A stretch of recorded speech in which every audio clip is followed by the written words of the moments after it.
Alright, so somebody asked me to do a video here about Bill Demott and this whole domestic violence or whatever it's called thing.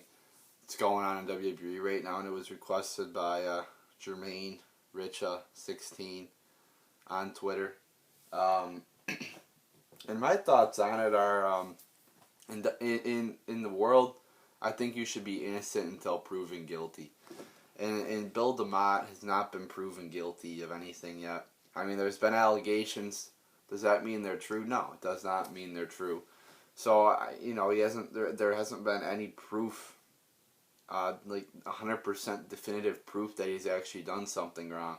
Now, when we talk about assault or whatever, I mean, it's one thing if Bill Demott or whatever, was punching the wrestlers or something like that, or kicking them, and it's another thing if he like gives them a little push or something like that.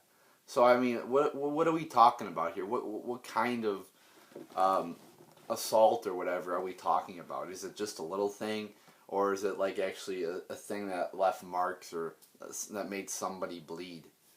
And when you say like verbal abuse or whatever, I mean, there's no really such thing as verbal abuse that's against the law in America, because we have a First Amendment, so that's not really valid to say, I haven't heard anybody say that, but I mean, you can't say that, he verbally abused, or, you can't really say that. You can't say it's against the law. Now, could it be wrong? Yeah, I mean, if he was saying, just unnecessary slurs at people, calling them names like homophobic or what. I heard he was like homophobic towards people. I mean, that's wrong, and he probably should be released for that. But and again, you don't really know if that actually happened or not. So I mean, we really don't know the full extent of what's going on here, if it actually did happen. I mean, a lot of people, I think, will make accusations at people just to gain attention, and they might not be true, or they might blow it out of proportion. I believe it was those Duke lacrosse players or something like that were accused of sexually assaulting somebody, and everybody thought it happened, but it turned out to be false. I believe that happened a while back. So I mean, you really gotta wait until all the facts are in, and we will probably never know about it for sure, because I mean, like, WWE is going to be like, we're launching an investigation into the matter. Well, it's like when the government launched investigations into shit they do. It's like them. You can't fucking investigate yourself and and expect to get a legitimate result. Now he's resigned or whatever. And that kind of tells me that this might be true. If he had nothing to hide, if there was nothing he did that was wrong, then I don't think he would have resigned. So I mean, it certainly seems like, and I wouldn't doubt it at the least bit, that there is some dirty shit going on there in WWE with the training or whatever, and this Bill Demott guy.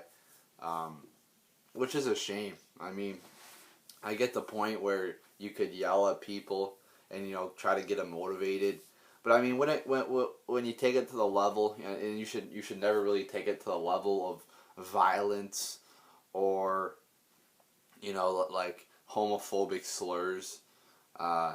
So I mean, that's kind of my thoughts on it. If it happened, it should never have happened, and he should be released for it, or should be fired for it. Or he supposedly stepped down or whatever. And again, I think there should be.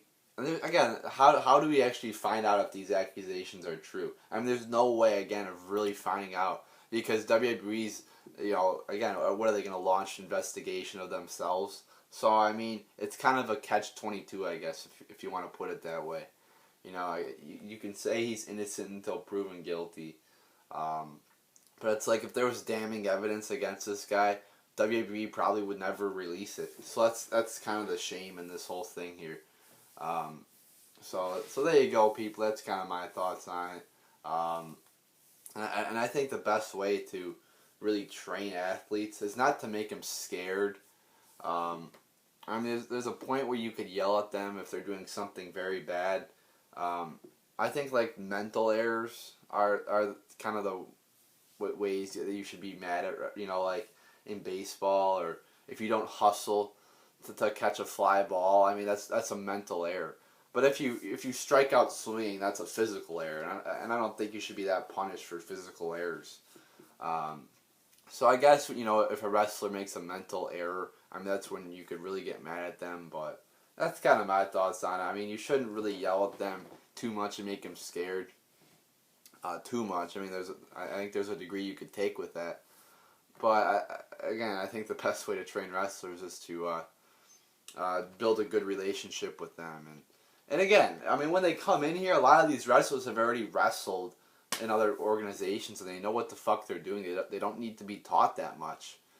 Maybe teach them how the WWE works with all the cameras and everything else, the entrances and shit. But I mean, don't fucking... It's like they're talking about, hiring Samoa Joe. It's like they're gonna hire Samoa Joe and probably put him in NXT maybe. Why the fuck would you do that? He's obviously wrestled in other companies and he knows what the fuck he's doing.